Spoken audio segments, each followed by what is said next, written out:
Most people live in a world that is so restricted with laws and patterns and traditions and precedents and policies that it is a natural instinct for man to seek some escape from the domination of outside circumstances. He has found in the material world that when he tries to go against prevailing policies of his time, he places himself under heavy penalties. And after a while, he accepts the domination of events. But this does not mean that in his heart and soul he has not preserved the desire for freedom. We all have a sort of feeling that there's a wonderful world somewhere, or a wonderful time ahead, when we can do as we please, where circumstances will not curtail us, and we will not be forced eternally to conform. The psychological phase of this problem points out that a great many individuals, finding their external lives greatly restricted, attempt to escape into an internal existence which they instinctively assume to be lawless. Most persons entering into their own internal psychology feel that in this area they should be able to do as they please. They can have a private life inside themselves, which is certainly beyond the jurisdiction of material law and order.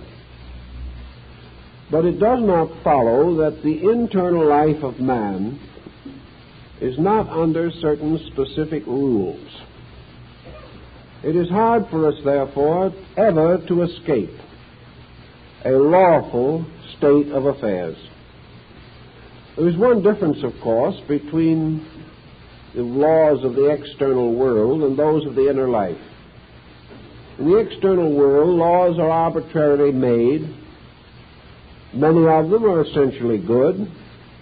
Some of them are superabundant, too confused and involved to hold our real respect or admiration. And in some way, these laws do not seem to adjust to the real needs of individuals. Laws are made for groups, and the person must always be the victim of the collective circumstances of his time. We therefore like to assume that the inner life of man is not under such arbitrary statutes. And it is true that the laws are different, but they are nevertheless constantly operating. The laws of the inner life are based upon natural law itself. These laws have never been amended or passed upon by physical legislators. They have never been subject to debate. There have never been any filibustering in this area. These laws are man's most immediate acquaintance with the great pattern of universal procedure. So man, going inside of himself, must trust himself to universal law, just as man on the outside must adjust himself to man-made law. Going in, therefore, into this inner area of subjective existence, man learns gradually that his emotions, his thoughts, his ideas, and his opinions are all of them subject to a kind of supervision. And if he fails to guard his own character, nature begins to move in and impose various penalties upon him. In old religions, penalties were divided into two classifications. One consisted of crimes meaning the breaking of physical, legislative laws and codes, and the others were called sins, which were crimes against the inner life, against God, the Spirit, and the great metaphysical structure of principles in which the individual exists and has his being. And even in old times it was pointed out that to break a mortal law is bad. To break one of the immortal laws in space is worse, because we set in motion circumstances and conditions which we must abide by over a long period of time. Philosophic nations, therefore, early recognized the operation of the principles of cause and effect in the psychological life of man. And the Hindus created their doctrine of karma to take care of this phase of human responsibility. Karma was simply the law of cause and effect applied to the mental and emotional activity of the human being. Where planets follow planets in the sky, where great motions of universal energies occur, we think of cause and effect. Where the individual comes into some pattern of penalties due to his own conduct, this is still cause and effect, but we call it karma, because we apply it more to the moral life, to the activity of an intelligent creature. Naturally, the law of karma depends upon one factor, namely that man has the power of personal decision.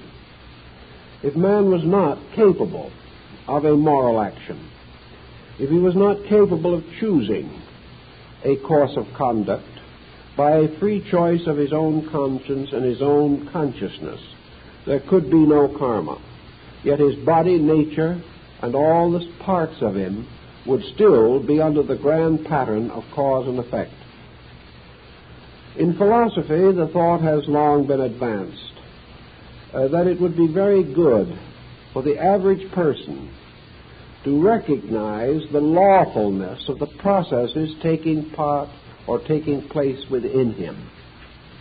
In other words, if we could really come to believe that our thoughts and emotions were under a legislative control, that we were responsible for them, and that if we violate their laws, we must pay the penalty, just as surely as we must pay a fine or lose privileges if we break physical law. To recognize that this strange, scattered, confused pattern of our feelings could be under a pattern of law is a little difficult for the average person. He senses very little organization in his own inner life. He would like to have it. He knows it is possible. He believes it would be good, but he still doesn't exercise the processes which would bring it about. Consequently, as we get up in the morning, and we have all kinds of thoughts, as we go along through the day with the innumerable conflict of ideas and attitudes and opinions, and we find ourselves liking this and hating that, wishing we were somewhere else, not keeping our minds properly focused upon the things we are doing, as we drift along through the day with these rather slipshod policies, it hardly occurs to us that we're getting into trouble. Or perhaps we rather say that by the very endowments that we have, we're always in trouble, and this is just another example. Perhaps it might be, however, very good, philosophically speaking, to settle down to the simple conclusion that thoughts are things, and that thoughts and things are governed by law, that emotions must follow and obey the principles upon which they depend, and that all things must in some way be true and faithful to the source of their own nutrition, to the very vital energies that make them possible. Man then can settle down to include in his psychology of life a very simple and clear definition of the relationship between law and his own feelings, his own moods, his own attitudes. If he can do this, many things that are now complicated will straighten out. The law of cause and effect operating in nature operates in correlation with several other laws, each of which has its own part to play in the complete pattern. But for our purposes, perhaps, this law can be separated from the others, at least for the purpose of an evening's discussion. And we can bring some emphasis to bear upon an area which is of peculiar vitality at the moment. In order to get a good philosophy of life, we must do a little philosophizing about living. Without this procedure, we will not attain a clear insight into the purpose for our own existence.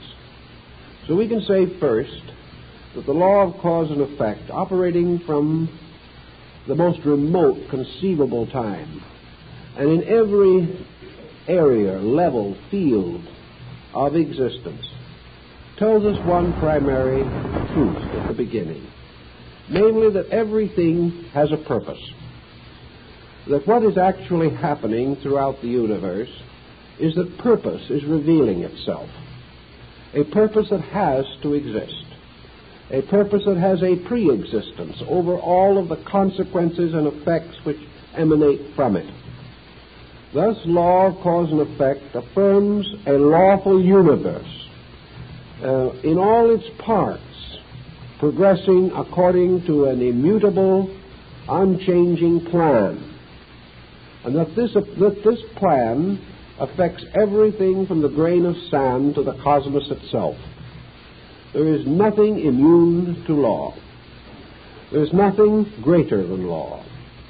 There is nothing that dares to break law. Because if this law is broken, the penalty is inevitable. Now, why is this penalty inevitable? Early theologians attempted to theologize this concept.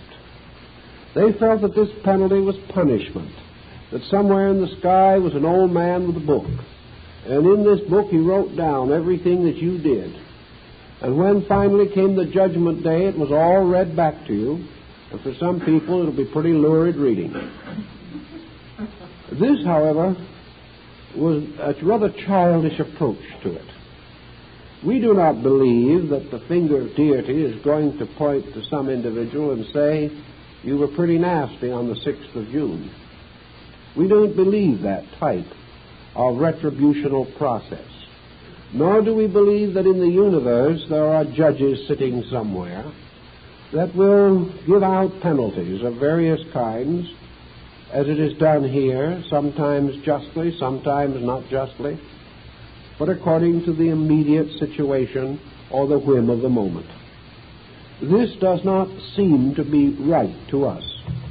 Therefore, the law of cause and effect operating in our lives, we assume to be a sort of self-sustaining instrument. The individual who moves with the law moves in harmony with nature. The individual who moves contrary to law breaks his own harmonic relationship with life.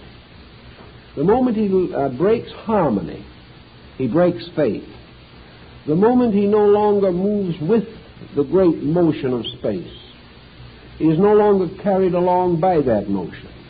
When he resists it, he receives the full impact of it against himself. So that the person who breaks laws simply breaks pattern, deprives himself of the great motions which would carry him painlessly to a good destiny. Instead of obeying these principles, moving with them, he tries to move contrary to them. He violates them in some way. This violation does not cause an entry in a ledger in the sky. This violation simply causes a resistance in the patterns around him. He finds himself not supported by the universe if he breaks its rules. And if he loses this support, he loses every orientation that he possesses. Now, the average person does not break faith utterly with universal patterns because he doesn't even know how to do this. He simply makes small mistakes. These small mistakes would naturally have small penalties, and they do. These penalties are very often nothing more serious than the minor accidents of small children who are foolhardy or who lack the patience or the industry to accomplish something well. One of the ways in which man has to learn is by means of coming into occasional conflicts with natural law. He has to gradually experience his way into a constructive association with nature. Animals and all these lesser creatures, although largely dominated by instinct, also proceed by trial and error. Trial and error is a way of life which must be lived by persons who are not aware of the full rules of the game. They must attempt to do certain things, various things, and they must come into rewards which indicate they were right, or they must come into penalties which indicate they were wrong. This process is constantly going on, and within a reasonable area of normalcy, this pattern is expected by nature, is accepted, and is nature's own way of instruction. But man, unfortunately, is not always sensitive to the lessons with which nature provides him. We find individuals making the same mistakes through a long lifetime. We find that some folks just don't learn from what happens to them. These, of course, when they become on the level of human beings, not only have the advantage of the operation of law in their own lives, but they can study the operation of this law in history, in the development of arts and sciences. For in every art and science, we are in the presence of immutable laws, principles that must be obeyed if we wish to attain a certain end. If the musician does not obey the rules of harmony, he will not create great music. If the mathematician does not fulfill the laws of his science, his formulas are unsound, and arithmetic loses its meaning as an instrument in advancing life. If the chemist does not progress his experiments in a lawful manner, they will not work properly. And if he is too unlawful in his experimenting, he may blow himself in his laboratory to small fragments. He may destroy himself. Thus, everywhere, the intelligent person tries to proceed with law. But he gets tired of this lawful procedure. He gets wearied with it, and he seldom brings it home and tries to apply it to the problems of his own inner life. He does not recognize the meaning of trial and error. One of the reasons why he gets into trouble, probably, is because he tries to play God in relationship to the laws under which he lives. Man has a peculiar little superstition of his own that nature has never supported, but which man himself industriously attempts to maintain. And that is that he, in some way, has a right to vary law according to his own pleasures, his own advantages. He feels that in a mysterious manner he can break the law. Or perhaps he feels that in some way law doesn't apply to him at all. This is true of the egotist. And one of the reasons why the egotist is always in trouble is that he is always elevating himself above the patterns which he should learn to obey. The willful person seems to feel that he can break his way through law, that laws are made for weak people, that he does not have to keep them, that he can live as he pleases, and that the universe will not too strenuously object. Thus, the willful person is to a sense, or in a sense, a kind of gangster who attempts to live according to his own code, and a very antisocial one at that. There are many persons also in this world who simply do not believe in a lawful universe. And this problem has affected us a great deal in more recent years. As our education particularly lost its ethics, lost its recognition of moral value, it began to preach the idea that man can do anything he wants to do, that the universe is a great blank area in which man can build his own conceits. If man wants a super-industrial existence, he can have it, because there's nothing in there, in nature, except what man puts in. There are no rules that must say that a man should be good or a man should be bad. These things are at his own decision. He can live as he pleases, think as he pleases, because there is no controlling power. This, of course, is quite possible if a person is an atheist, or if he is an individual who has addicted himself to certain types of humanistic doctrines which simply take it for granted that the universe is here for man to exploit. And the man who exploits it the most becomes the richest, most powerful, popular man, and may even attain the noble end of being the richest man in the graveyard. This end is always considered, but people pay little attention to it. They keep on living until they can't live any longer, and they make very little effort to make their lives meaningful or intelligent. So if a person doesn't believe in a universe of natural law, obviously he does not feel impelled to keep any rules that he does not have to keep.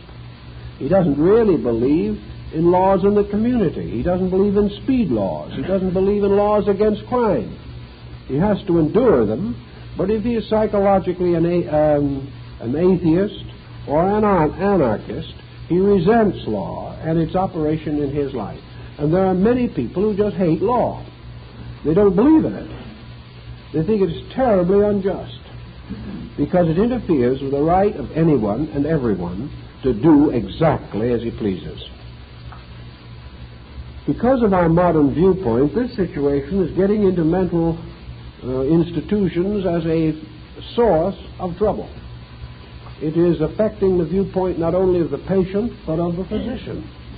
If the physician does not believe that he lives in a lawful universe, he cannot impress this upon his patient, nor can he use the principles of law to assist in therapy.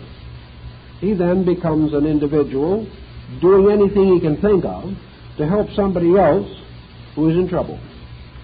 This is not what you might term a well-organized program, and it cannot produce the maximum results for all concerned. If we are rather more serious than this, however, it would be very good if we could simply settle down sometime and sell ourselves a basic idea. And when I mean sell ourselves, I don't mean talk ourselves into a mental concept. I mean get so thoroughly imbued with an idea that it can never leave you again, and also that it can never let you alone if you go contrary to it. If we could finally reach a point where we could actually and honestly and honorably feel to the very core of ourselves that we do live under law, and that the only way we can be happy is to keep the law, if we really believe this, we would not only change our inner lives tremendously, but probably very largely change the entire social problem of crime. Because crime is an expression of something. It does not arise spontaneously. It comes from a psychology of life that is bad, for one reason or another. The person who has the proper sense of responsibility and who has well-established ideals and principles does not normally become a criminal. He might, under great excess, be an occasional criminal, but crime as we know it would be reduced almost to the vanishing point if persons believed not merely in the power of physical law or material law, but in the inevitability of legal process in consciousness, that it's there inside, governing us, directing us, and demanding certain things from us at all times. If we live with a sense of lawfulness inside of ourselves, then we could begin the serious program of self-integration. We would not require constant counseling. We would not require the untangling of the complicated threads of our psychic lives. We would know almost certainly how to conduct ourselves at all times. So let us assume for a moment that we are interested in psychology as an instrument of self-improvement, and therefore that we are interested in trying to put the psychic life into a little better regulated condition. Then let us begin by things we have pointed out before, but we almost have to mention them again to fit them into the picture. One of the first and most important conclusions that we can come to in connection with this idea of a lawful way of life is that every thought and emotion, every instinct and impulse must have an effect in us. That this effect must be exactly according to its cause. That it cannot be contrary.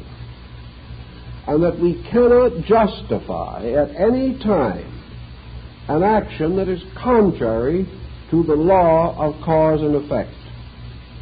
Furthermore, we can never, by argument or debate or interpretation, make a poor cause good, any more than we can in any way detract from the dignity of a good cause. We often try to assume that there are modifying circumstances by means of which we should be forgiven the common and ordinary mistakes that we should never make. You'll hear an individual say, I know I should have kept my temper under those circumstances, but I just didn't. But of course, I had a tremendous amount of provocation, and therefore this provocation should seemingly justify this emotional intemperance. If the circumstances are bad enough, it is therefore right for us to do wrong. This is common thinking. If the temptation is great enough, it is the temptation that is to blame and not ourselves. If we have certain attitudes, and these attitudes are not good, they're our own private business, and people can either like it or not like it. That's up to them. We will continue on our present course. I've heard people say many times that they admitted that they had defects of character that were very real, but they'd always had them, and their parents had them, and their friends have got them, so they're just going to keep them. And they don't see any reason why they should be blamed for having them, especially by other people who aren't any better. This becomes a very definite feeling. I agree with these folks. They should not be blamed by other people who have the same mistakes, but they are going to be punished by nature that makes no mistakes, and there is nothing they can do about it. We perhaps should definitely follow the ancient idea that it is not up to us to judge anything, but nature itself judges righteous judgment. And before the court of nature, all the facts are considered, and all the evasions are regarded just as they are in a court of physical law, where it is affirmed again and again that ignorance is no excuse in the face of the law. Now, ignorance may be an excuse to some degree in the face of natural law because we do not understand it. We try to, but we're not able always. But normally speaking, the individual is responsible when he performs an action or thinks a thought or feels an emotion which he himself knows is not right. Now, how is he going to know that it's not right? Well, one group falls back upon Kant's great categorical imperative, which was a philosophical concept made to correct the mistakes in the Golden Rule. This categorical imperative simply states that when you want to know whether an action that you performed is right or not, you should simply say to yourself, if everyone else on earth did exactly the same thing, would we have a happy world? That's your final imperative. In other words, when you measure your own conduct and perform any action, think any thought, or feel any emotion, would you be glad if all your relatives did it to you at the same moment? Would you be happy if it became the law of the land? Would you rejoice if your business competitor did it? Would you be completely pleased about the whole thing if your children grew up and did it to you? If you can't say yes to this, then according to the imperative, you are wrong. You are wrong to do it yourself or permit yourself to do it. This is one way in which we can judge some of these matters. Now, aesthetics has another rule to apply to this problem. How to judge whether what we do is right or not. Aesthetics says, is it beautiful? Is the thing we are doing truly noble? Has it about it a graciousness that would permit it to endure as a work of art? In other words, would we like to see a magnificent tapestry of how we felt on Tuesday morning? Or would we turn it to the wall and hope never to see it again? In our same concept, would we like to have this particular thing we have done accepted as a true statement of ourselves? Would we want our friends and our neighbors and other people to judge us by this action alone? Would we want our children to think of us in the terms of the attitude we took on this particular subject? Chances are we wouldn't want them to. We would want them to be patient with us, even as we are patient with them. And we will explain to them that when they grow up, they will have provocations just like what we had on Tuesday morning. And we can only hope they will do better than we have done, but we doubt it. Now, this type of thinking is entirely on our own. It has no relationship to values. It has no relationship to the principles upon which life is founded. Another level on which we can judge this particular attitude that we hold is, does it produce an immediate constructive effect? Here your law of cause and effect comes in. Now, some people think that some of the things they do badly produce magnificent effects, just exactly the ones they want. They decide that they're going to insult someone. That person is properly insulted and walks away in a huff. And the person who did it is just tickled to death. That is exactly what they wanted. They wanted to give this person a piece of their mind. So they gave them a piece of their notions instead, but they thought it was their mind. And they are very smugly satisfied about the whole procedure. Some people just seemingly have to criticize or condemn something, or the day is a dismal failure.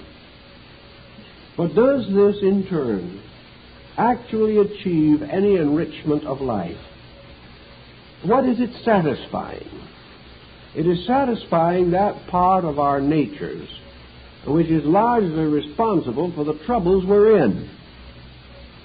Consequently, as we give power or authority to these negative instincts in ourselves, we gradually lose more and more control over our own thoughts and emotions, and can well be on the way to psychotic trouble.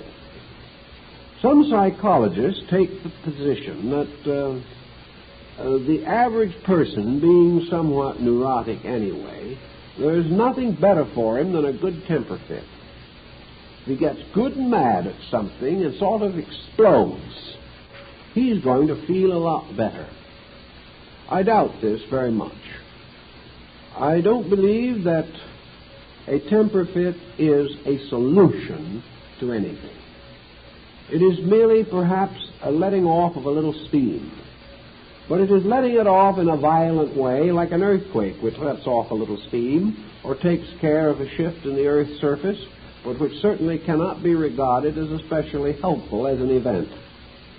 The person who has to let off steam in order to be happy simply doesn't know what to do with steam in the first place, or he would know that it was created to drive an engine over some noble purpose besides an explosion.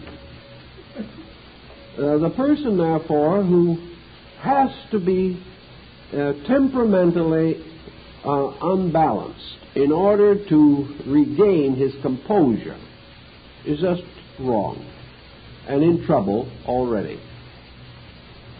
The problem, then, of letting these negative attitudes take over is one of condoning. Even in our physical way of life, we condone today many things that we should not accept. We condone them because others do, because there doesn't seem to be much we can do about them, and they some way seem to contribute to getting along, but we do not know just how.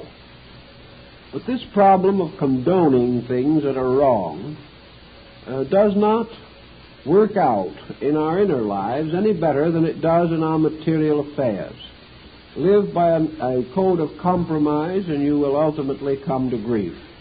This is an experience that all persons have to go through at some time in their long evolutionary careers. The answer then is obviously one of trying to recognize the relationship between cause and effect in action. Some years ago, the rise of the psychosomatic theory clearly pointed out the relationship between human feelings and thoughts and health. And we came to some findings that were pretty important and pretty real as far as their value in our daily life is concerned. Perhaps some of the very ancient peoples were wiser than we have ever given them credit for being, in their contention that nearly all sickness was sent by the gods in punishment for error. We had this theory that sickness, which we couldn't explain any other way, particularly in primitive society, when no one knew really what sickness was or how it came, the answer was that God sent it. That it came as a punishment for something. And for thousands of years we've been trying to figure out just what it was punishment for. And a lot of people felt it was very unfair, and they resented the punishment tremendously. Perhaps under this thought of the psychology of it, this idea that sickness came from the gods, or was a punishment for the breaking of the divine rules, has a kind of truth in it. We don't believe in the old Olympian despots anymore, ruling the world from their cloud-swept palaces. But perhaps sickness in some way is a punishment sent by the law, an outworking of the universal principles governing human conduct. Psychosomatics certainly indicated a good structure of evidence in this direction. The fact also still does remain in society that happy people, cheerful people, kindly people, seemingly have better luck with health, if we may call it luck, than those of other temperaments. People whose dispositions are bad are usually unhealthy. They are usually crippled by ailments of one kind or another. And if these ailments are not of the body, they are of the mental and emotional structure itself. And persons who break the laws governing the use of thought and emotion are almost obviously penalized. We can almost see it happen in their daily affairs. We know that persons with attitudes which are unfriendly simply end up without friends. This is cause and effect. Now, these people have entirely different explanations for it.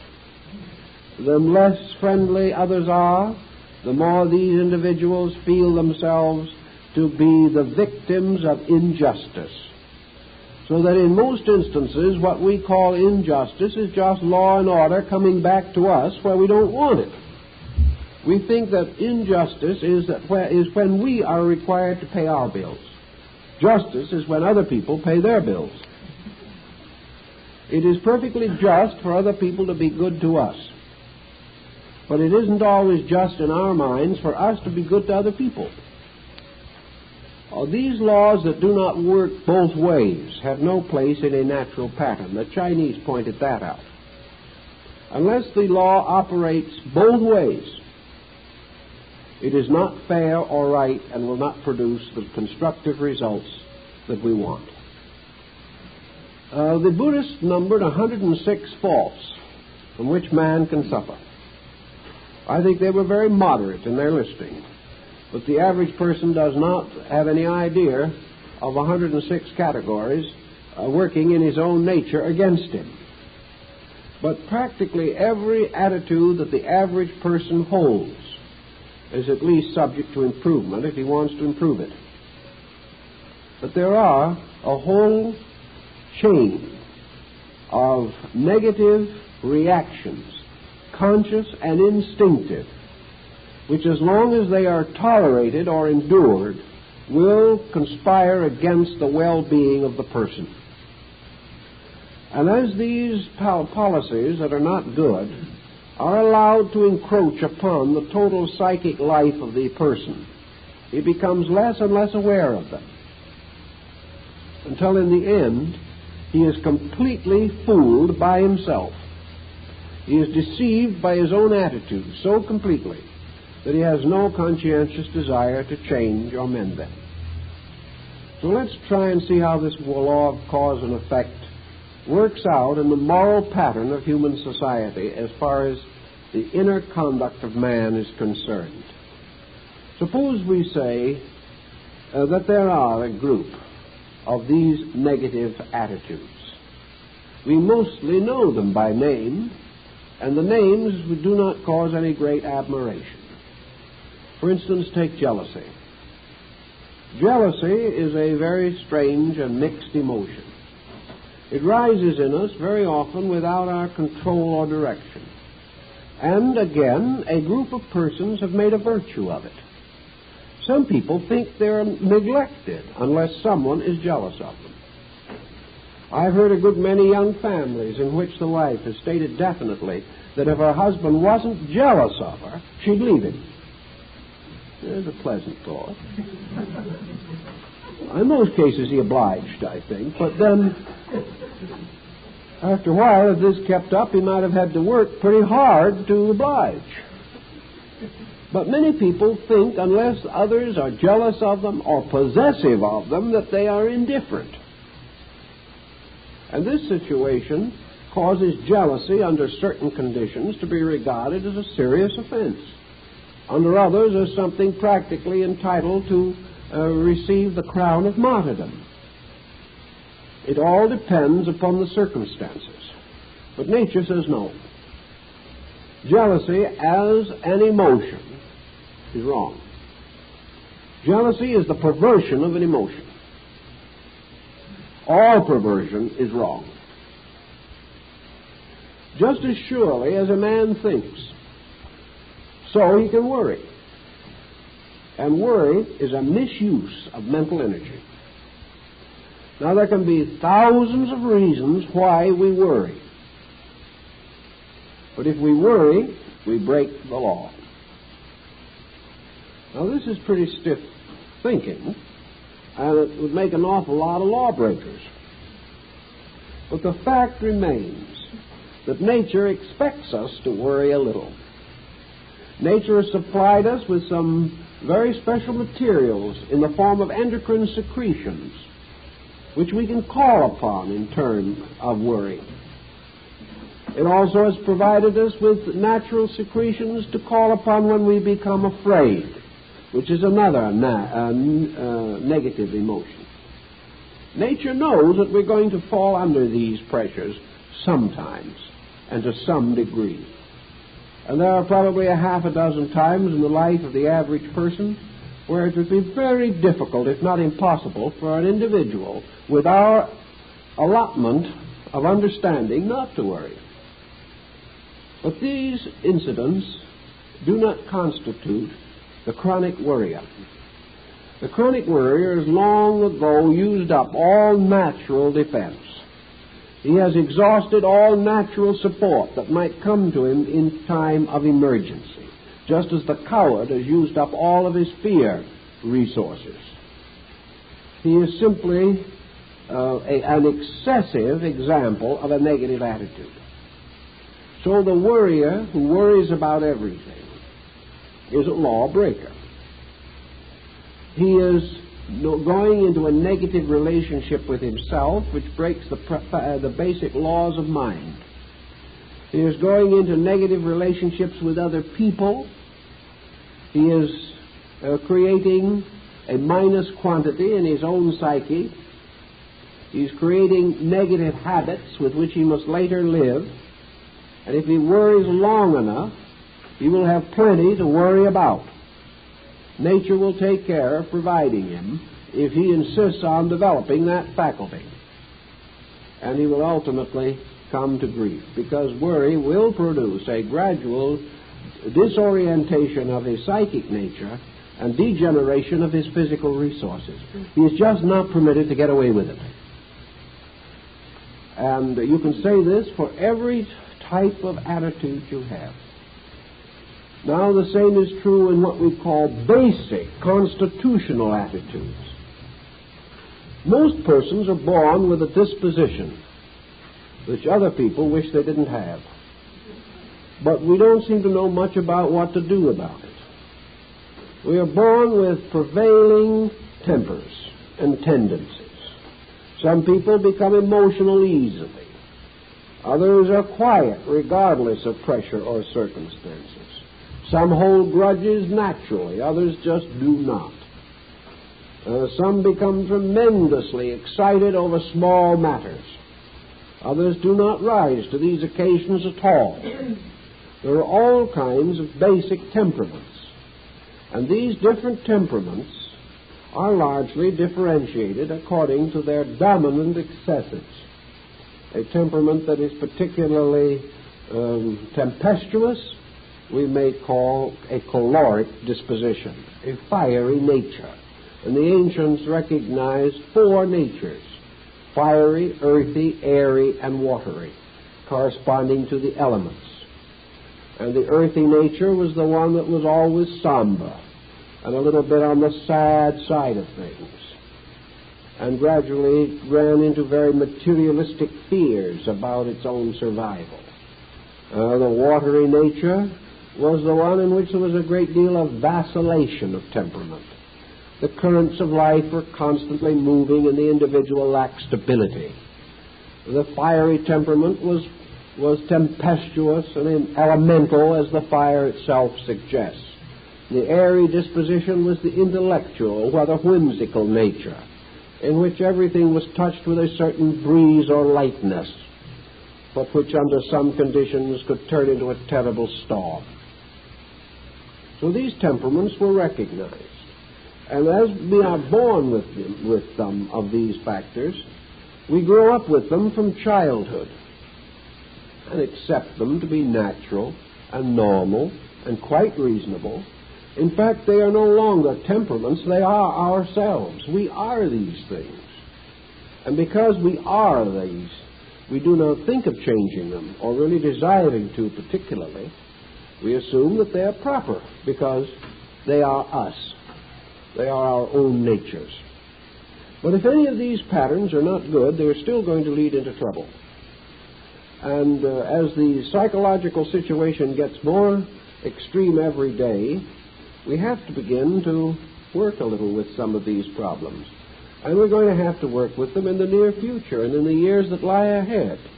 Because at the present time, great strain is being placed upon our integration by world affairs. The average person today is being tested more than he realizes by the circumstances around him. He has many opportunities for fear, he has many opportunities for worry, and he has quite a few opportunities for hatred. We are finding it very easy to escape from the small degree of control that we had over ourselves in comparatively placid times. So we are being tried. We're being weighed in the balance. And a lot of people are being found wanting. In fact, most people are found wanting something, if the truth were known. But actually, we are found without an adequate amount of internal resource. We are found becoming panic-stricken, worrying about things excessively. And in this worrying state, we almost feel a little patriotic. If we really can get ourselves into a stew about something, we are taking a serious interest in life.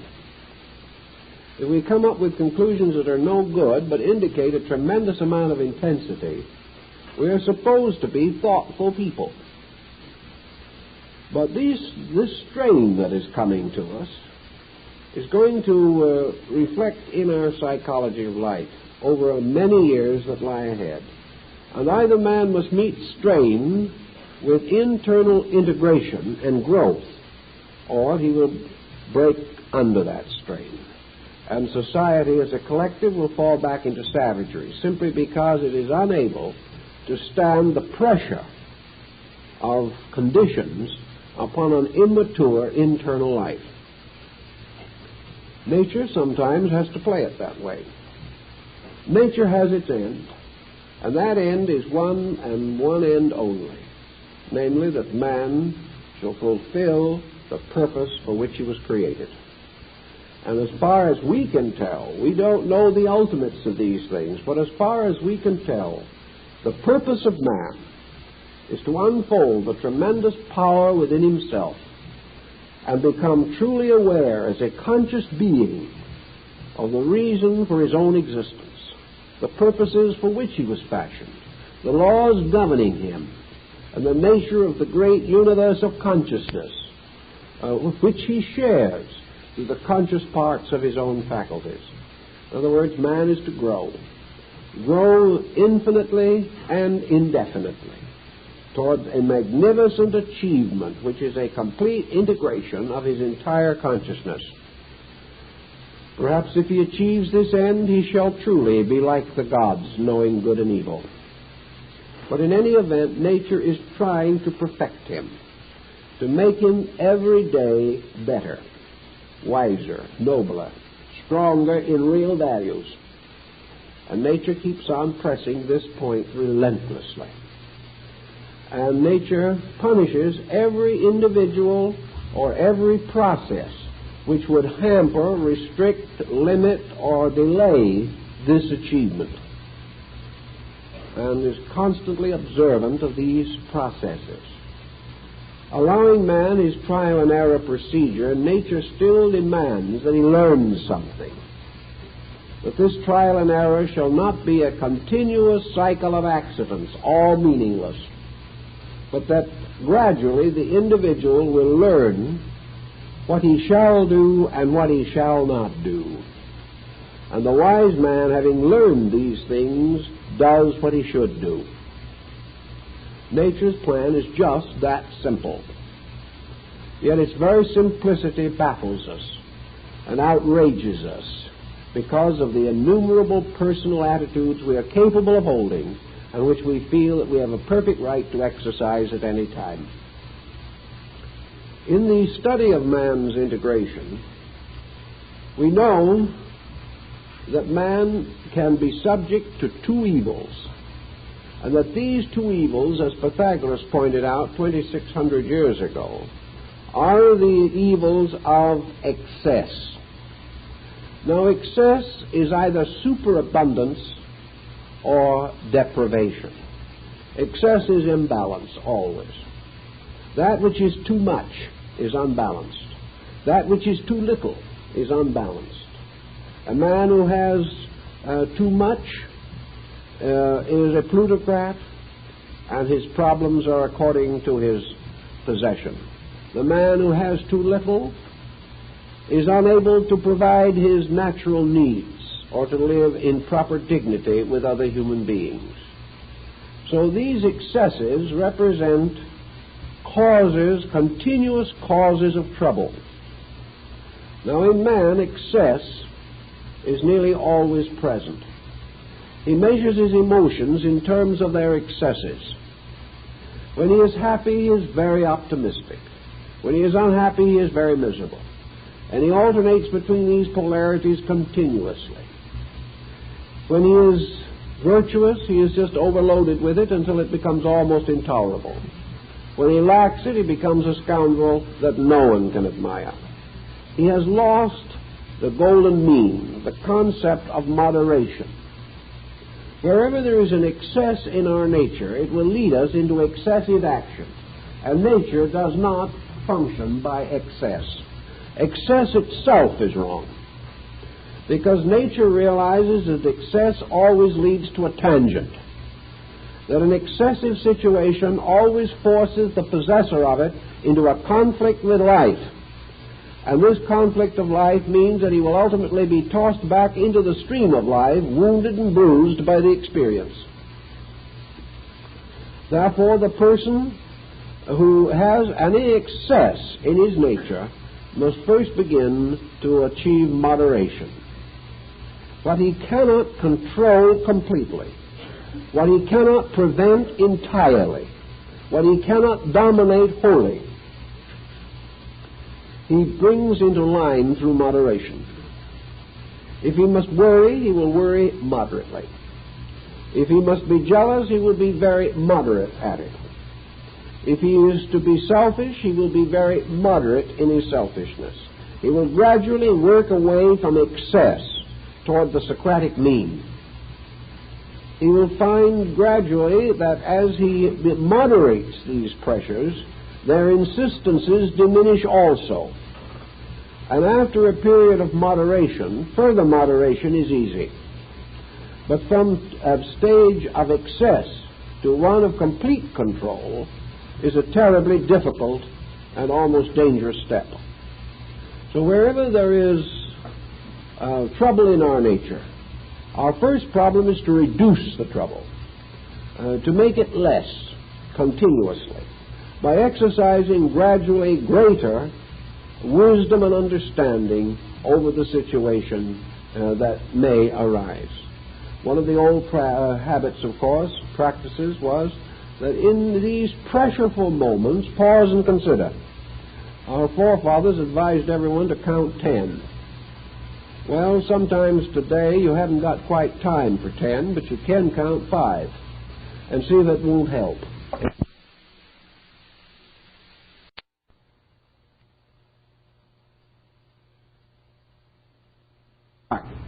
The universe was opening at the seams as far as they were concerned. But the next day wasn't even worth the trip over here. And this is life. If we can just get ourselves past this first flare-up of tremendous intensities, we will frequently take over the situation ourselves and handle it. But if in that flare-up we do something or say something that has permanently detrimental effects, then we may be half a lifetime getting over it. We may be angry with the man with whom we have been dealing in business, and we may wish him all kinds of trouble. But if we pause and go off and reflect about it a little bit, we may work it out. But if in the heat of our difficulty, in that moment of supreme anger, we pick up a rock and break his store window, then we're in trouble. We just didn't pause.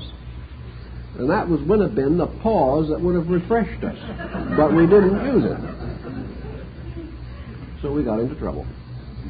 And in the moments of emergency, it isn't always the thing itself, the emergency, that gets us into trouble. It is what we do about it in the heat of an emotional pressure. It is not the magnitude of the original event. It's what we have done to bruise, injure, and enlarge that event that perhaps becomes the big problem we later have to handle. So wise persons have begun to recognize the importance in psychology of gradually gaining a certain calmness, a certain ability to meet even serious situations with some personal integration. I knew a person who did pretty well at that. Tragedy struck their family, and a very near and loved one passed on. This person stood up through the funeral beautifully. So beautifully that the relatives thought that they didn't care for the deceased and had absolutely no human sympathy. Everyone else was weeping copiously. And self-control was regarded in this case as a fault by people who'd never had it. Actually, the person who didn't do the weeping was the one who paid all the bills for the sick person. The others did the weeping, but nothing else. This situation recurs continuously, and we do sometimes have to stand a certain amount of criticism if we integrate. People expect other people to fall apart. If they don't, it's an insult. We resent the composure of those persons who are able to handle situations better than we are. But this is one kind of resentment we will have to get over. It is not any good for the other person to compromise his own principles and try to please everyone. One way that the ancients had of approaching this problem was to quietly sit down by a retrospectional exercise and through a process of meditation or contemplation to put the laws of nature into the incidents of life. If at the end of a day we can take 5 minutes to try to find out what the day meant, or if we can occasionally tear ourselves away from the television long enough to sit down and say, what did I learn from this thing that I've just gone through? What did it really mean? And try to get underneath this grand blanket explanation that you may have arrived at, namely that you were simply being made to suffer unjustly, and try to find out what it all added up to. Why did the things happen? How did you fail? How did you contribute to an unhappy situation that you have just passed through? And how are you going to make something good out of the consequences? There is no book in the world in which we can learn more than the book of our own lives. We all have mysteries of things that have happened. Good luck, bad luck, strange and involved circumstances. We've never really straightened them out. They've never become the source of new courage or strength to us. If we would sit down and think them through, perhaps they would. We could gradually learn what these things have meant and how they prove the operation of universal law. If we look back over a long lifetime of unadjusted activity, we can at least get a picture of what unadjustment does to us. We cannot look back over a poorly lived life and then contemplate the result as favorable. It cannot be. There may be some things we did fairly well, and for these we have had some rewards. And this is also important, because it points out although the law is a general law, its operation is as specific as every incident in our own lives. We may have been unpleasant to everyone we know. This is in the law, and it sits there as a record. But we were good to a cat, and that is also in the law. There is a record of it.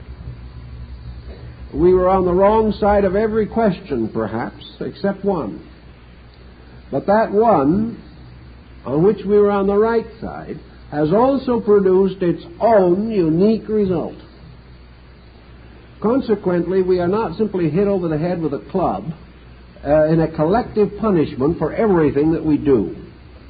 The life of the individual is a mixture of things done in varying degrees of rightness and wrongness. The consequences are therefore also a mixture. The reason that every day we live is a mass of confusion is because it does represent the total of the confusion which created it. So if today isn't quite the kind of a day you most enjoy, then it is due to the mixture of the various factors of psychological activity which have come down in their varying degrees of development to now. And here they are as the sum total of their own past, presenting themselves as strength or weakness in our immediate activity. If we will study a little while these various factors in ourselves, we can see the operation of the law. And if we go through a long experience study of this nature and come out without the discovery of law, we have just been kidding ourselves. Now, one thing that's hard for most people is to be that honest. They don't mean to be dishonest, but it's just very difficult for the average person to intelligently estimate his own mistakes. He will either deny them utterly and insist that the world was against him, or else he will take on the attitude of a penitent, consider that he is a worm, worse than nothing, and that he doesn't deserve anything better than cosmic flagellation till the end of time. Again, a creature of excesses. He simply cannot sit down and weigh and estimate himself as he might a stranger or another person. He cannot say, in this I was just about right, and in that one I was certainly wrong. He can't do this quietly. Every time he was right, he kind of gets egotistic over the thought of it. And every time he was wrong, he either tries to talk himself out of it or goes into a deep despond over the whole thing. He simply cannot think these things through straight. He has to mix them, confuse them, emotionalize them. And as a result, justice evaporates. The facts are not observable or notable to him. So it's a hard problem. It takes a little discipline to get this thing started right. But it can be done. And it will pay off very heavily in improvement of life and conduct. Let's put it in another way, because this might help to clarify things. If you think that you've had a run of bad luck, that just problems seem to be getting bigger and bigger, that things just seem to be going less and less as they should, this sort of suggests a little self-examination. Are you developing some unusual psychophysical symptoms? Are you subject to strange ailments that defy scientific analysis? One of the most common things we hear from people who come for help is, I've been to the best doctors, they say there isn't a thing the matter with me and I'm absolutely miserable. There's no physical thing that could be found. Now, this doesn't mean there wasn't anything physical, because even the best physicians don't always find them. And no two of them will agree entirely on what they do find. But there are many instances in which the person is physically in good health, as far as any scientific knowledge will permit us to know. Yet this person is a wreck. They're falling apart. They're too tired to put one foot in front of the other. They are suffering from all kinds of symptoms. They are under the pressure of everything from migraines to arthritis. And yet there's nothing wrong with them. They're just miserable. Or as they used to say in the old days, before they had scientific names for everything, they were just ailing. This type of situation certainly suggests a psychological pressure of some nature. And it's nearly always there if you start looking for it. The individual whose psychological life is bad is uncomfortable. His probabilities of success in anything are greatly diminished.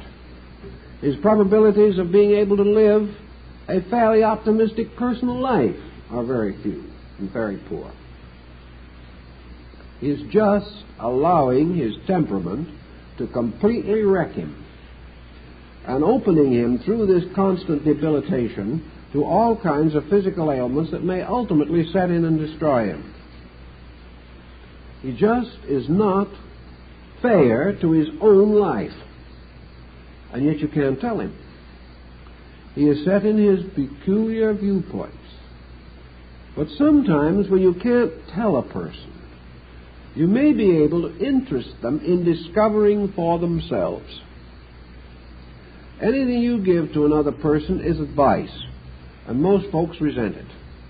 But if we can give the person some instruments by means of which he can analyze himself and come to discover in himself the reason for his own condition, when he sees it in himself, he can't do very much except accept it. He can no longer deny it. You can diagnose him correctly and he will hate you. But if he can diagnose himself, he has to acknowledge what he finds. Because it is part of his own temperament to believe himself to be right.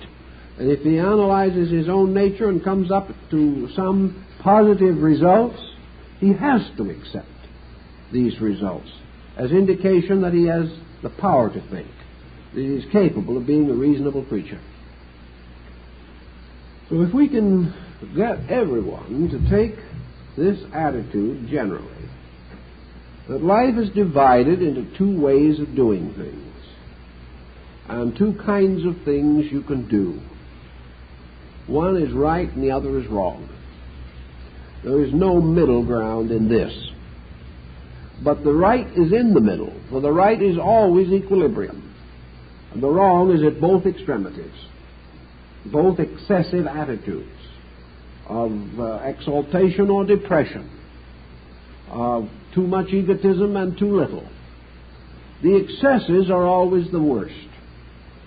But the right thing itself is that which advances the compound purpose of the individual, and does so in a manner that is harmonious with law, and therefore brings no retribution to the person. When we perform the action correctly, we get a reward. When we perform it incorrectly, we get a retribution. We've all had enough retributions. We don't need any more unless we have to have them. But we have not had as many rewards as we would like, and we wish we could have more of them. And the way to have more of them is to cause them. In effect and cause operating in nature, everything we want has to be caused by an attitude, a condition, or an action, or a thought, or emotion suitable to produce that thing. Causes have a certain similarity with their effects.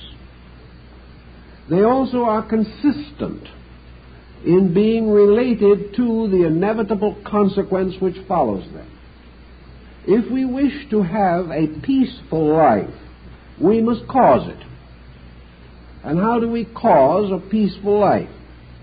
By performing all actions necessary to ensure the peace of life. We must set up the pattern. If we should inherit from some ancestor 40 acres of good farmland, We might sit back and say to ourselves, now we will have a fine crop of hay. But if we do nothing with the land, it will not long produce anything. It is the industry with which we work the 40 acres that determines whether or not there will be any hay. It is exactly the same with man. The Bible parables are very wise in these things. What we sow, we reap. If we sow the whirlwind, we reap the whirlwind. If we sow corn, we will have corn. If we sow wheat, we will have wheat. If we sow nothing, we will have weeds. There is just no escaping these principles. So whatever kind of life we want, assuming that it is a proper and right life in itself, that life we must cause. For this life of intended purpose will not cause itself. We cannot simply wait with the full assurance that in time these good things will come. For between us and this time that we think of will be a large interval of other things that are not good. If then there is any condition in life which is not agreeable, we must cause its correction or removal. If there is some good goal that we know is right, which is apparently remote, we must bring it nearer by causing it. And in each problem we must bring the cause to its proper fruition. And having set a cause in motion, whatever it is, we must accept without grief or grievance the result of that cause we have set in motion. Man has the right to create a cause pattern. But once it is caused, he loses control of it. It becomes inevitable that it will produce some effect. Now, he may go to work on this cause soon after he starts it and attempt to modify it. And if he works hard enough, he can modify it. But he must cause the modification. If he does this, he will cause the modification of the effect.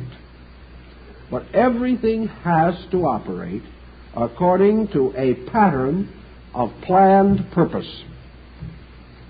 If then our life is not what we want, we have to decide what we want and cause it. If we are wise people, we will want that which is good. If we are unwise people, we will merely want some gratification of something that has been denied us. If we choose the wrong goal, we will be penalized by getting what we chose, and then finding we cannot endure it. And this has happened many, many times. Therefore, nature will teach us in this way. If our goal is unworthy of us and we attain it, it is not worth its cost. But if it is right and proper, then we can build by gradual intensification of our own determination. Now, the proper goal that people who are really thoughtful and wise should be working for is this goal of internal integration, the bringing of the nature together in peace.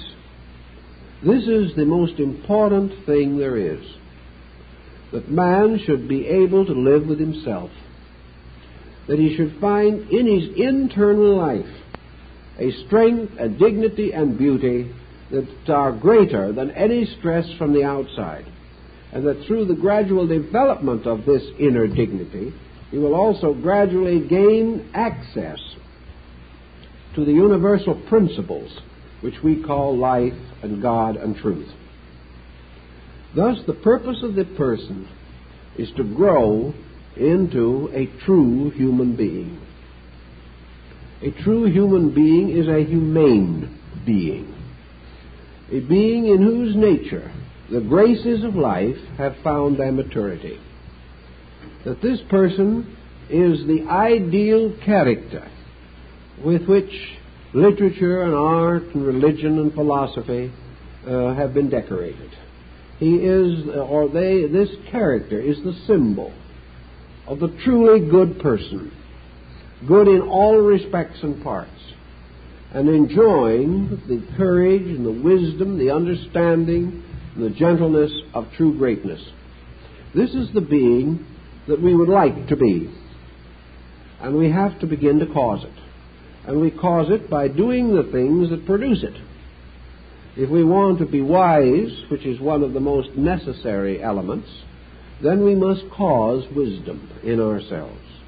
If we want to be kind, we must earn the kindness in ourselves. Whatever we wish to bring to bear upon this archetypal being, the creation of which is the creation of the transcendent one in Chinese philosophy, we have to bestow upon ourselves these virtues by acquiring them and then building them into consciousness.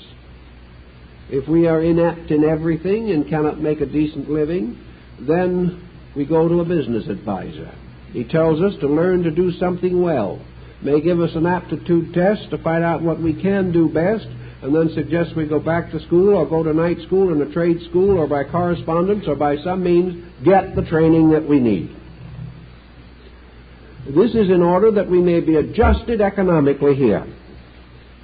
In order to be adjusted psychologically inside of ourselves, we must then find our needs and settle ourselves to gaining those attributes and powers without which we cannot function adequately.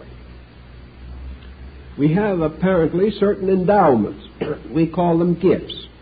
These gifts are the conscious attainment we bring forward from the past. Upon these gifts we must build. These constructive endowments we must expand and develop. But we have also brought with us a load of unfinished business. And this also has to be faced. Now, what are we going to do then with the emergencies that arise in spite of the fact that apparently we have not immediately caused them? That these emergencies are remote things. Buddha would have called them, of course, the gradual gathering up of the loose ends of karma. And in this gathering of loose ends, we are continually confronted with circumstances that appear to be irritating, appear to be difficult, and perhaps even tragic. Nature is, however, not testing us in the ordinary sense of the word. It is simply bringing to focus causations which are real but remote, because causes and effects move in cycles of various sizes. Some causes and effects have their results in terms of minutes. A certain cause will have its effect in 2 hours, 4 hours. That thing we ate for dinner will have its effect within 3 or 4 hours. Poison will have its effect in 2 or 3 minutes. Whatever the cycle of this law may be, the effect will follow the cause, inevitably. But some of the effect cycles are much larger than the average life of the person. Therefore, he brings forward a great many larger cyclic life problems, which often result from large cyclic patterns of mistakes, such as too many people are building right now, where a whole generation goes, for example, to the excess that this generation has gone to in worldly comforts and conveniences, and has attained these at such a complete sacrifice of moral and ethical principles. This means a generation that must face a future, and that a cycle must necessarily arise in which this attitude will be corrected, because no one will ever be allowed to get away with it. But it may not happen in this lifetime. But there are things we bring with us that did not happen in this lifetime. So we not only have the problem of creating new situations that are right, but as Pythagoras pointed out, we have the eternal problem of facing the situations that already exist or that come to face us. If we face these problems as we previously did, we will set a new cycle of causation in action. Buddha tells us this. If when the emergency arises, we become as rattled as we have always been, as unfair as we previously were, and as selfish as we may have intended to be, we will simply project this same problem again into the future. because we have brought into effect upon it a series of destructive methods which become causes of further trouble. If we meet an effect badly, then, this very circumstance causes a new effect which we will have to meet again. It is therefore not only wise for us to try to do new things well, but also to try to clear up old business well. To clear up old business in a constructive manner is quite a trick. But it is quite possible to the person who has already begun to think. He may say to himself, here I am at 40, getting along pretty well, everything seemed to be going very well, and all of a sudden my business fails. Apparently through no fault of my own. And this man may have a sufficiently good business background to be pretty fair in his estimations. He may be quite honest on this subject, that he cannot see how he could have prevented this failure. Now, he has a problem on his hands now. How is he going to react to this problem? Is he simply going to take it out on his competitors? Is he simply going to accept the fact that they ruined him?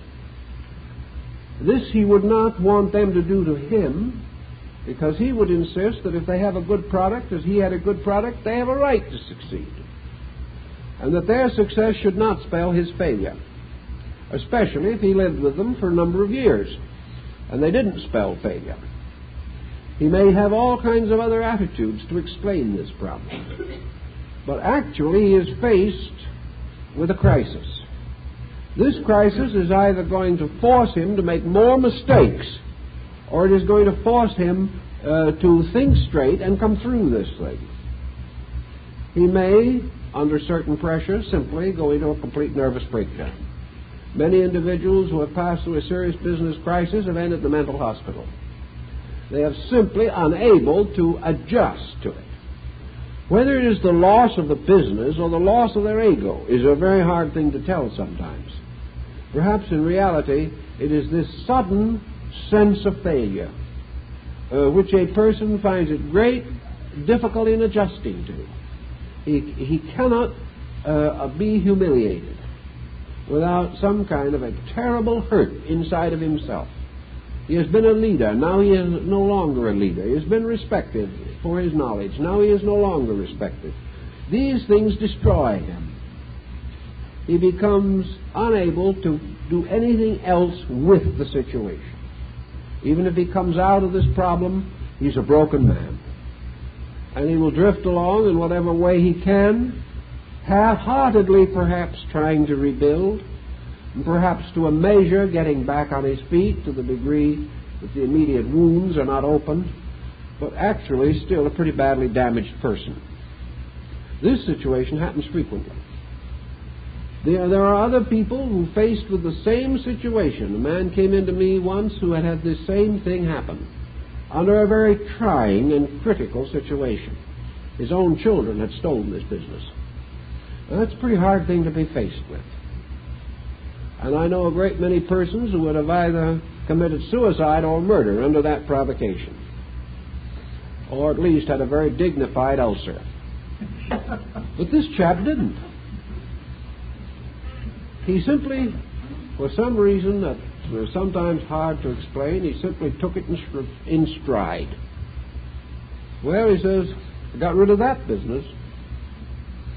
Now, he says, I don't have to do that anymore. Now I'm going to do some of the things I want to do. So he started a new business, an entirely different field. He said, I was tired of that one anyway. And he has succeeded because he didn't pay any attention to the idea of failure. It didn't worry him. He didn't even hate his children. If he had hated his children, he would have never started another business. He would have been defeated by that alone. But he has some beliefs that are rather good, basically. He said, I don't hate them. I'm not even angry with them. I was a little hurt at first. But he said, the thing that now concerns me most of all is that I'm desperately sorry for them. I know in my heart that they have set something in motion that must ultimately hurt them. He said, I'd do anything I could to try to explain that and help them to see that. But he said, I can't do it now. He said, I'm worried over what they've done to themselves, not what they've done to me. Because I can get along. He said, I don't have to live with this. They do. So he started out and succeeded again. It was just a difference in attitude. Now, these differences of attitudes indicate clearly that we can have these different attitudes. And we can often have them in one person, a whole variety of them.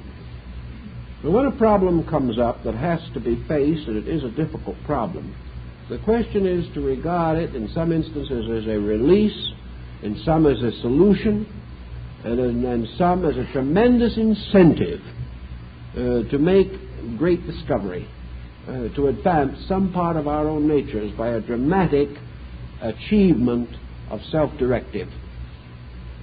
If we do this, we do not get the negative results. We do not penalize ourselves and tear down our worlds. One of the hardest things, perhaps, is to live with people who are continually negative and who therefore work a continuing hardship upon a person who tries to retain his own optimism. But here again we face the same problem exactly. The negative person should not really be blamed because they are doing something to themselves that we could pray they do not do. We must give them every possible incentive to get over it, just as we would not like to see any creature destroy itself. If we saw a man raise a gun to his head, we'd try to take it away from him instinctively. If he jumps in the river, we'll try to jump in and save him, even though perhaps we drown with him. These are human instincts. We do not like to see people hurt themselves. And even if we're angry with them for a moment, this passes.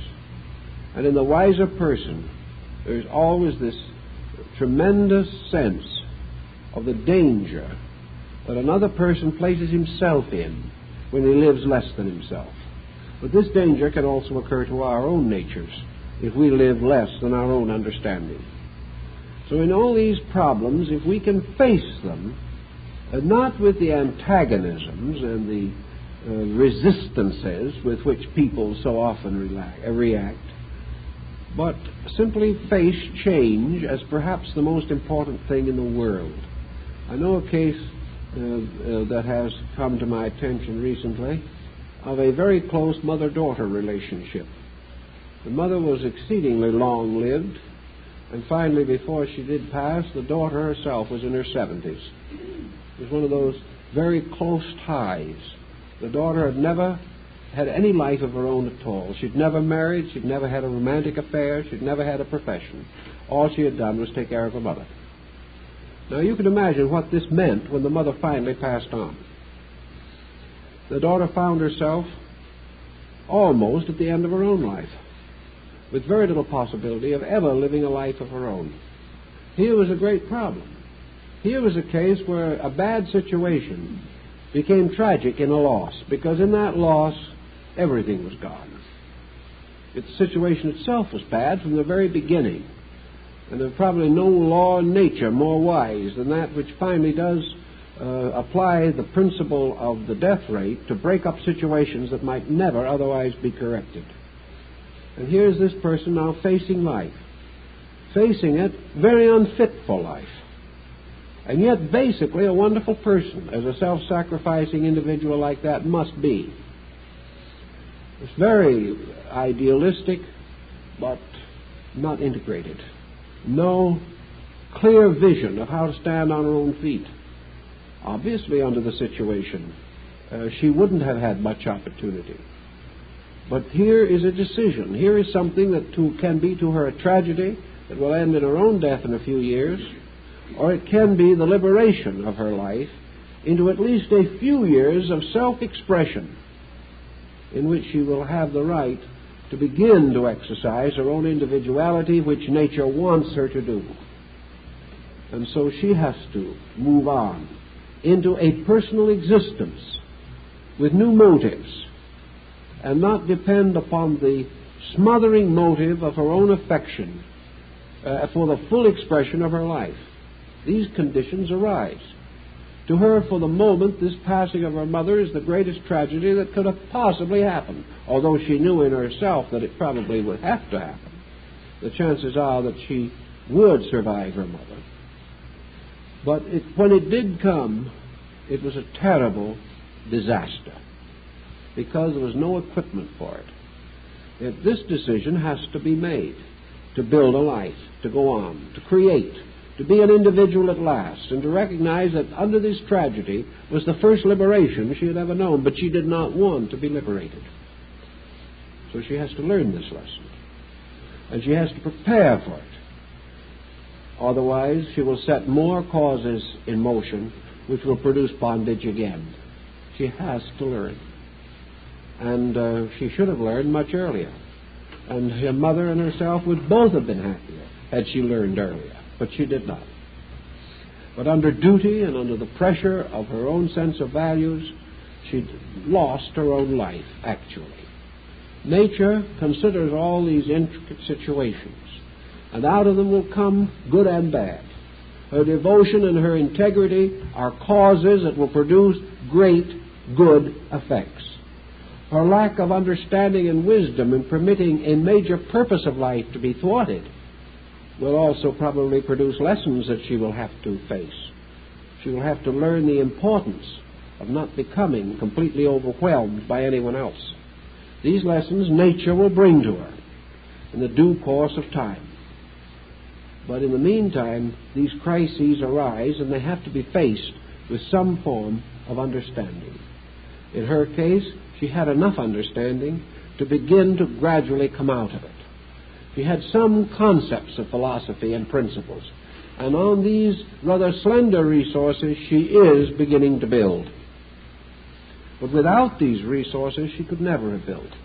Had she been a materialist, she would have been completely lost.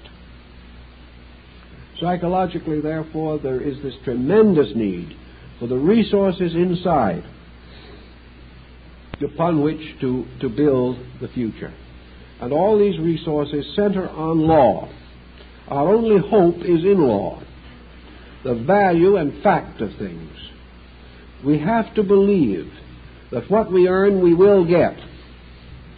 If we do not have this belief, we have nothing left to work for or nothing left to work with.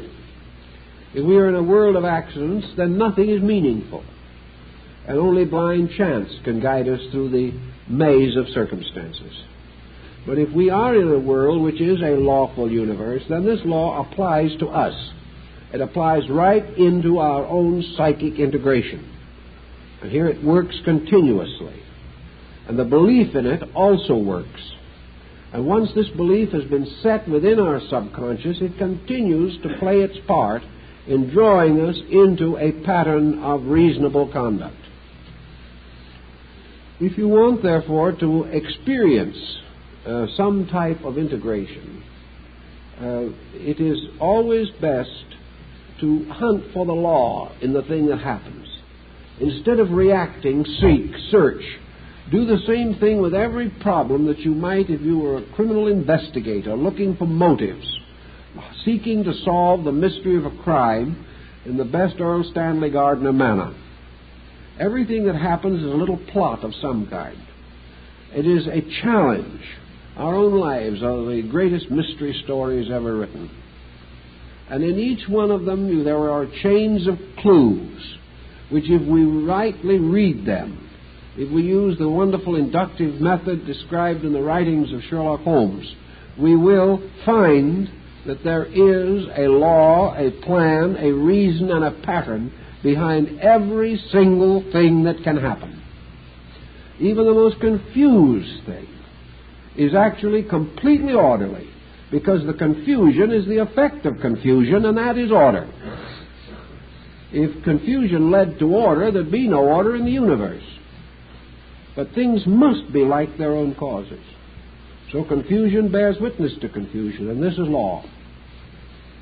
To find this law in the thoughtless child, to find this law in the wayward family, not easy.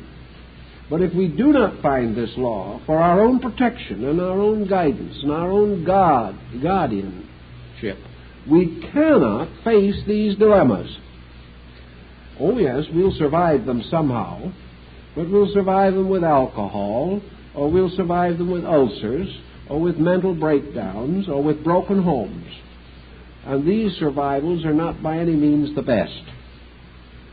To survive them with dignity that is truly proper to a human creature, we must inwardly work from a pattern of principles.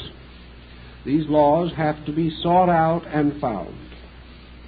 And one, of course, of the most simple explains and explanations of all law is that two wrongs will never make a right. Therefore, any reaction that is wrong to an action that is wrong makes two wrongs. This is hard because we feel that a wrong action justifies another of a similar kind. Yet, as we learn from the Beatitudes, this is not the way Jesus taught it. He taught us not to return evil for evil, but to return good for evil. We can't always do it. How many persons really, honestly, can return good for evil with a full heart? Very few. They may make a kind of a mental exercise out of it. They do it in the sense of duty sometimes, from a sense of self-centeredness in others. They think there's a great dignity in suffering thus virtuously, but from a real, honest motive, because in our hearts we are really sorry for the person who does evil, because we know what they are doing to themselves, and therefore our first thought is to save them or help them, not to be angry with them. Can we do it? Yet if we cannot do it, we cannot keep the law. If we return evil for evil, we simply now set in motion another chain of circumstances that will bring a new evil to us. Because this new cause is an evil plant, a weed, a poisonous or noxious plant, which we have sowed in the earth of our own psyche. Someday that one will grow and poison us again. We cannot escape the result. We cannot in any way block off the effect. So if we are in this emergency, then we cannot afford to permit this second evil to come. Someone has hurt our affections. We break up a home. Our first thought is to strip the other person of everything we can, because we hate them. We do everything possible to try to make certain that they'll never be happy again. And what is the end? Thousands of people wandering around with this money they've taken from someone else. And these people that have the money and have justified and fully enjoyed their grudges are the most miserable lot of human beings you'll ever want to beat. I've had to work with a great many of them. Their vengeance brought nothing but misery. For a little sense of offended pride, they compounded a felony. And wherever we do it, nature steps in and says, you're going to learn that that is not the answer. And there's nothing we can do about it. The individual who cheats, who deceives, who shirks his responsibilities, is setting in motion causes that he will have to live with. Just as surely as the parent who has no time for the child develops a child that has no time for the parent. These things are inevitable. And we cannot afford to be unmindful. Every day something happens where we must think of all of this. But we don't have to sit down and rationalize and philosophize for 2 hours over everything that comes along. The point is for us to gradually, instinctively get into our consciousness that the law of cause and effect operates. And that whenever the emergency arises, we must act in the long-range concept of that law. So that at the end of any situation that arises affecting us, we can say honestly, I have done no cruel, unkind, or unreasonable thing. I have perpetuated no evil. If we can say that, we have a very good chance of our own personal lives taking on new and important meaning. One problem we have all the time is fixations of this nature. People have a grievance. Something has gone wrong. From that time on, they will never forget that incident. And that area of life is blocked for them for the rest of their days, simply because they can never get over the area in which the injury occurred. This just simply impoverishes a life. It's a wonderful thing to forget anything that causes us to take too firm an attitude against any normal and reasonable procedure. The individual who has had a poor marriage swears never to marry again. Now, perhaps the difficulty was entirely their own fault, but perhaps they learned something. Perhaps they may find someone else who's learned something. You cannot say that the fact that a marriage has been bad, that these two people should settle down for the rest of their lives resolving never again to have faith in any member of the opposite sex. This is just an attitude that thousands of people stew in. But they're cutting themselves off from necessary experience, because nature says it's better to have a bad time than no time. It's better to have difficulty than do nothing, because difficulty always gives you an opportunity to solve something. Difficulty is an opportunity to grow. To do nothing is to be neither hot nor cold, and the good book said, "The Lord speweth these out of his mouth." Oh, there are some very trite statements in the good book. And we don't want to be in that condition. So we have to do something. And if we cut off our attitudes or our areas of interest with some dramatic mental block, we're again setting a cause in motion that is going to produce an effect we will not want to live with. So psychologically, we are all trying to build a future that is better than the past. Or if there were good things in the past that we lost for one reason or another, we hope to reclaim them sometime, or something similar or even better. To do this, we've got to think in terms of law operating. That if we cause these things, we will get them. And that we cause them by opening ourselves generously to experience, and at the same time developing the character which will permit us to handle experience and handle it constructively. As the negative factors of bad handling evaporate or disappear, health will be better, life will be more successful, and the future will be more rich in fulfillments rather than in frustrations. Wherever we fail, we suffer to some degree. And we must fail if our causes are wrong. Therefore, we are bound to be ultimately disillusioned in that which is not true. In the main point, then, in our remembrance of the law, is that the formulas of psychological therapy are not like bottled medicines. We do not solve the mental sicknesses of people with formulas. We do not say that we can give them some kind of a psychological pill that will enable them to violate the law of cause and effect. The physician and the patient must work with the law.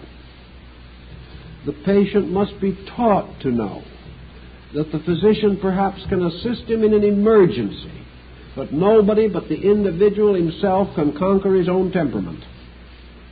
That if he does not make these adjustments, if he does not begin to set better causations in motion, no scientific skill in the world can keep him healthy or happy. He gets out of one complex and falls into another. He must correct the cause.